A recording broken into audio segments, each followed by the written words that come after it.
Look, y'all, we know what went on in them finals.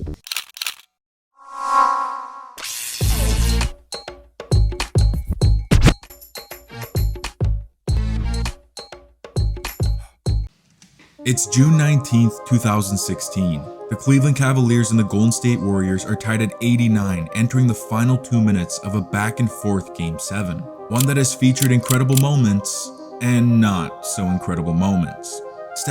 Bro, Curry throwing the ball out of bounds like that is it's literally one of the dumbest things he could have did. How many people speak on Curry throwing the ball out of bounds in Game 7, but whatever. Stephen Curry and the Warriors are attempting to cap off a dream season with back-to-back championships, but LeBron and the Cavaliers are looking to make history themselves. Just over a week ago, Cleveland was down 3-1 in the series. Everybody counted them out, except themselves, which is how they got here. 2 minutes left in Game 7 at Oracle Arena with a chance to do the impossible. LeBron can fulfill his promise to bring a championship to his hometown for the first time in 52 years. Or Curry and the Warriors cement themselves as the greatest team of all time. Oh no, bro. I was just in this space, right? So, y'all let me know this. Okay, so the 73-9 Warriors is like they held in high regard, right? But at the same time, they not because they didn't win a chip. And the 2017 Warriors is like renowned, like known like as the one of the greatest teams all time. So if the 2016 Warriors would have won that year, would they have been better than the 2017 Warriors because they were 73-9-1? Would they have still been a better team? Because let's change it. How about if, let's say for instance, the KD Warriors didn't win in 2017, but their roster was stacked like that, and the 73-9 Warriors did win. Would y'all think just because the collective talent in 2017 that they would still be better than 26? Y'all just let me know. Let me know what y'all think on that. Put it in the comments. Thing was on the line for these two squads. This is how a 2-minute stretch changed NBA history.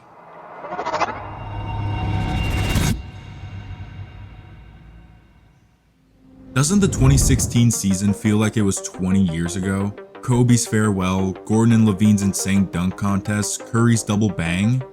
Man, those were the good old days. And without knowing it at the time, we were watching Kevin Garnett and Tim Duncan on the court for the last time. With Kobe leaving as well, it was a goodbye to an entire generation of basketball. But the NBA was in good hands.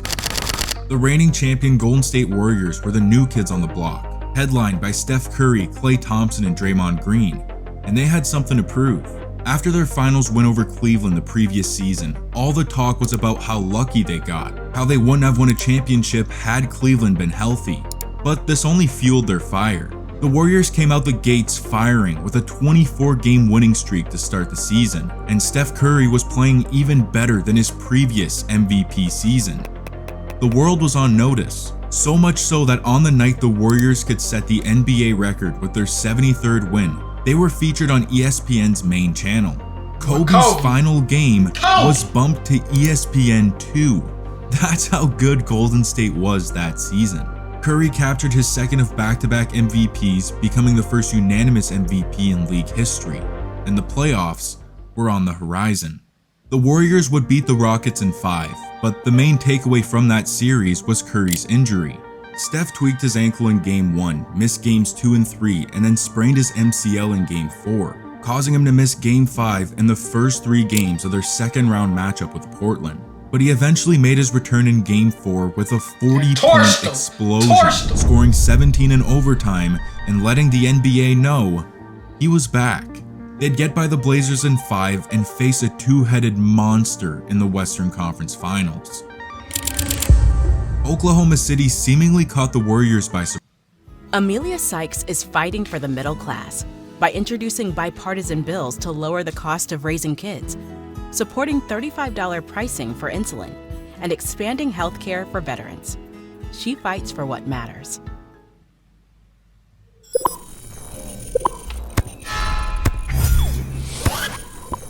by surprise. They got up. Oklahoma City seemingly caught the Warriors by surprise. They got up 3-1 in the series, and Golden State's dream season quickly turned into a nightmare. Until the Splash Bros took over. The Warriors win Game 5 behind Curry's 31. They creep by in Game 6 thanks to Klay Thompson's 41-point 11-3 masterclass, and Steph would close it out in Game 7 with a 36-point explosion. Alright, I got another question, y'all. So, I was having another conversation earlier. What was it the fact that KD lost to the Warriors before going to them in the next year, or was it the fact that the Warriors were 73-9? Because I'm thinking a lot of people say like LeBron and KD's moves is the same, which they kind of did tip the scale of the league the same. But when you up 3-1 and all you needed was one game, and then the team that you up 3-1 on is 73-9, I don't know. Y'all let me know. Was it the losing to that team, or was it because the team was so good before he got there? Y'all let me know. Golden State pulls off the impossible to clinch a spot in the NBA Finals, where they'll face a familiar opponent.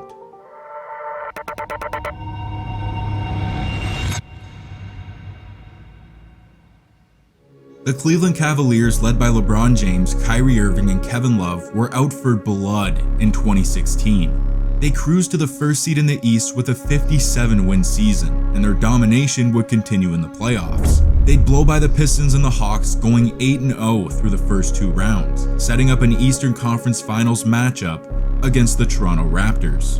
The Cavs would get up 2-0, Toronto came back and tied it at 2 before Cleveland won the next two, and they were headed back to the NBA Finals for the rematch they so desperately craved.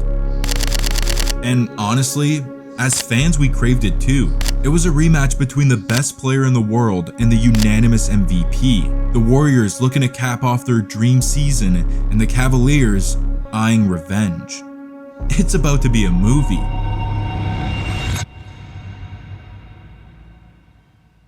Game 1 was supposed to be a movie, but the Warriors ruined it. To be fair, it was a close game until late in the third quarter, and then Golden State took over and they never looked back. Warriors win by 15. Bro, the Warriors was so prime Warriors was so annoying, bro. Like they was so different, like, bro. I'm telling you, like that third quarter. I don't care if you up 40 in the first half. When the third quarter starts, by the time it ends, y'all most likely don't got that lead, bro. Like watching prime Steph, Clay, Dre, all them. The third quarter, it was like, man, y'all got to be up 100 points, and the lead is not safe still. And go up 1-0. If you thought Game 1 was bad, Game 2 was a bloodbath. The Warriors won by 33 points, and they seem borderline unstoppable. Steph and Klay haven't even had great performances yet, and they've crushed Cleveland in back-to-back games. LeBron had a team high of just 19 points. I didn't know Steph only had averaging 14 points in 13, and they was getting beat like, oh my lord. Crushed Cleveland in back-to-back games. LeBron had a team high of just 19 points. Draymond had 28 for the Dubs. Look at Dre! Look at Draymond! 2-0. Look at Draymond! Game 3 was the definition of an Uno reverse card. Cleveland responded to their terrible Game 2 with an uppercut to Golden State's chin. LeBron and Kyrie finally show up for the Cavs, each scoring 30, and off a Curry turnover, they connect on one of the iconic moments of these finals. Can I be completely honest with y'all? Watching the finals in 2015, so look, I watched the whole finals throughout 2015 with LeBron by himself against the Warriors. I caught the end of this game, but I didn't watch. Look, fun fact, I went back and watched these games, but after Game 3, this one, once they lost Game 4, I didn't watch no other game until the end of Game 6, when I realized they could possibly come back. Like, It was crazy, man. It was crazy. I didn't even get to watch Bron and Kyrie score 40 together. I didn't watch that game live. I had to go back and watch it. Keeps his dribble somehow. Irving back.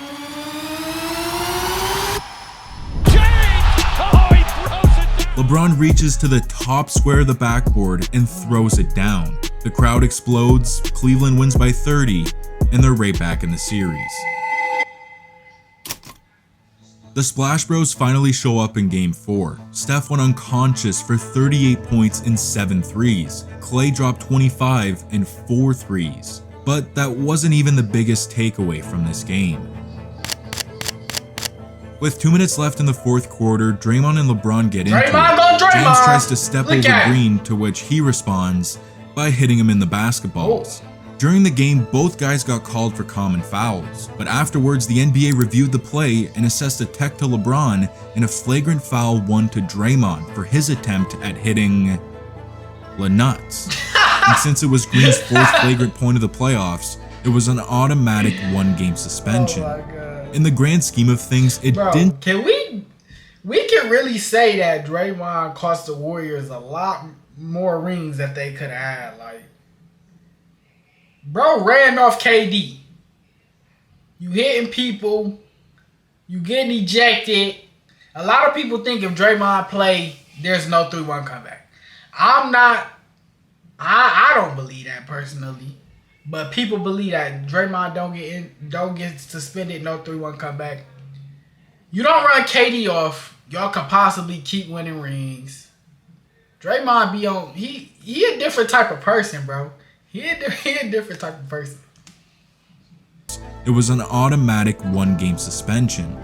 In the grand scheme of things, it didn't seem like a big deal at the time. The Warriors won Game 4 and went up 3-1 in the series. A deficit that no team has ever come back from in the finals. They're 0-32 to be exact. Flip that 32 and you get 23. Uh-oh. That was rough. Hey, shout out, bro. His editing is immaculate. I ain't gonna lie.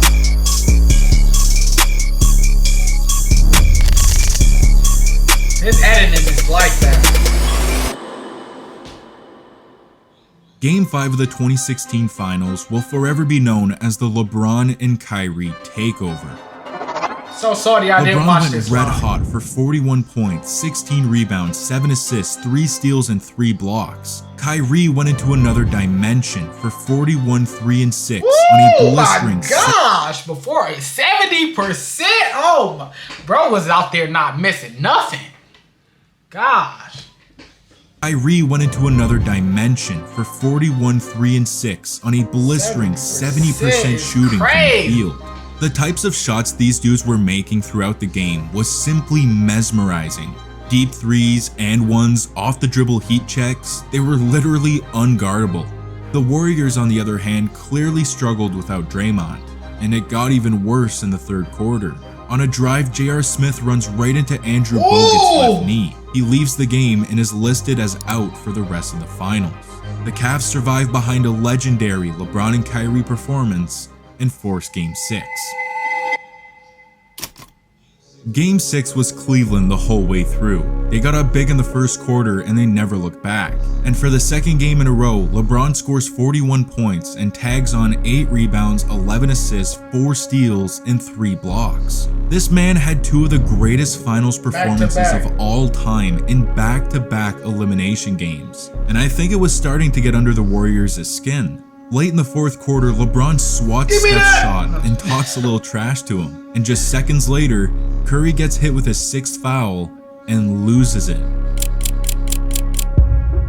He throws his mouthpiece and hits a guy in the front row, who actually happens to be the son of one of the Cavaliers' owners. Steph then yells at the officials and gets tossed from the game, the first ejection of his career. Dang, man, all these ads! Online on Mac immerses you in a universe with Cleveland wins and becomes the 3rd team to force a Game 7 in the finals after being down 3-1. But they were looking to become the only.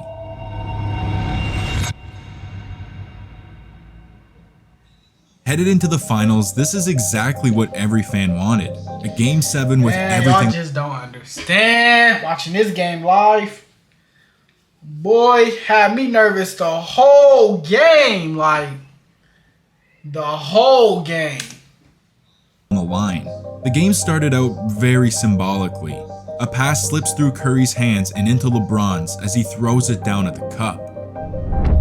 Late in the second quarter, LeBron comes down and gets a tough and one over Green, and then Draymond answers with an and one of his own. Draymond was in his bag, I ain't gonna lie. As crazy as it sounds, Draymond was in his bag, bro, making all them threes. He had 22 points, 6 rebounds, and 5 assists on 5 of 5 from downtown, and the Warriors headed into the first half up 7. The third quarter stayed close, but it was all Kyrie. He went off for 12 points, including a ridiculous left-handed and one off glass, following that up with a 3, as Cleveland headed into the final 12 minutes, down 1. The fourth quarter was a dogfight. At the 7-minute mark, Curry sizes up Tristan Thompson, crosses him over, and hits a deep 3 to tie the game at 83. But like much of the series, Steph was struggling to get anything going in Game 7. In fact, that 3 would be his final points of the game, finishing with just 17 on 6 of 19 shooting. It was a rough finals for the unanimous MVP. With just under 5 minutes left, LeBron knocks down a step-back 3, Klay answers with a lefty layup to tie it at 89, which is where we'd sit for a while. No one was able to make a shot for what felt like an eternity, and as we entered the final 2 minutes of the game, the course of NBA history was about to change forever. Will LeBron come through on his promise of bringing a championship to his hometown and complete a historical 3-1 comeback? Or will Steph Curry and the Warriors finish off the greatest season in NBA history? It was all hanging in the balance. Kyrie comes down and throws up a wild floater that misses everything. Iguodala gets the rebound, and this happens. Misses. Rebound taken by Iguodala. Iguodala to Curry, back to Iguodala. And we ain't nobody scoring. Right, man. Just put the ball, just lay it right there, and don't try to do nothing stupid. Just lay it in. It was one of the loudest sounds I ever heard. Oh, blocked by James! LeBron James with the rejection. With the defining moment of his career, LeBron goes full superhuman, stamping Iguodala's layup right off the backboard. And then, Kyrie does his thing.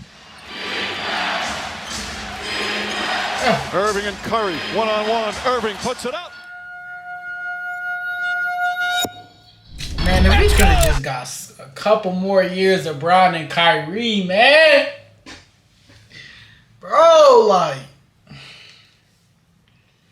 if we could have got a couple more years of Bron and Kyrie. Kyrie Irving from downtown. Kyrie knocks down one of the clutchest shots in finals history over the 2-time MVP, and Curry tries to respond. He gets Kevin Love on an island and he can't shake him free. Love locks him up and Curry throws up a brick. In this short stretch, the Cavaliers' big 3 all had their moment. The block, the shot, and the clamps. On the next possession, LeBron comes down and nearly ends the world on a foul dunk attempt. He makes one of 2 free throws, and the NBA's landscape was changed forever. Curry catches, one dribble, steps back, puts up a 3, won't go. Rebound tip taken by Spades, final seconds. It's over, it's over. Cleveland is a city of champions once again. The Cavaliers are NBA champions. Man, KD changed everything. Moments ago, Kevin Durant heading to the Golden State. KD just had to do it. There it is, redemption for Golden State. One of the great playoff runs of all time is Kyrie Irving last week asked the Cleveland Cavaliers to trade him. Kyrie Irving going to Boston, Isaiah Thomas going to Cleveland. The Golden State Warriors champions once again, back-to-back titles, 3 in 4 years. We've got breaking news. LeBron is a Laker. Hey, that is crazy though. It did, bro. One thing we can say though is KD going to the Warriors. We seen some of the most craziest team. We had everybody trying to create a super team. You had Bron trying to create another one. You had Chris Paul, James Harden, AD, Well, AD and Boogie, wasn't that 2017, 18? KD was there. So we had Chris, we had AD, Boogie, we had Russ Russ, PG, Melo. We had so many people teaming up, like, but they just couldn't match that Warriors big four, that five they had, whatever. They just meshed too well, like. But bro, that's crazy because it really did change everything. Like, that's crazy. But yeah, that was a great video. Shout out my man's what's his name? Shout out my man's Post 2K. Y'all go subscribe to him.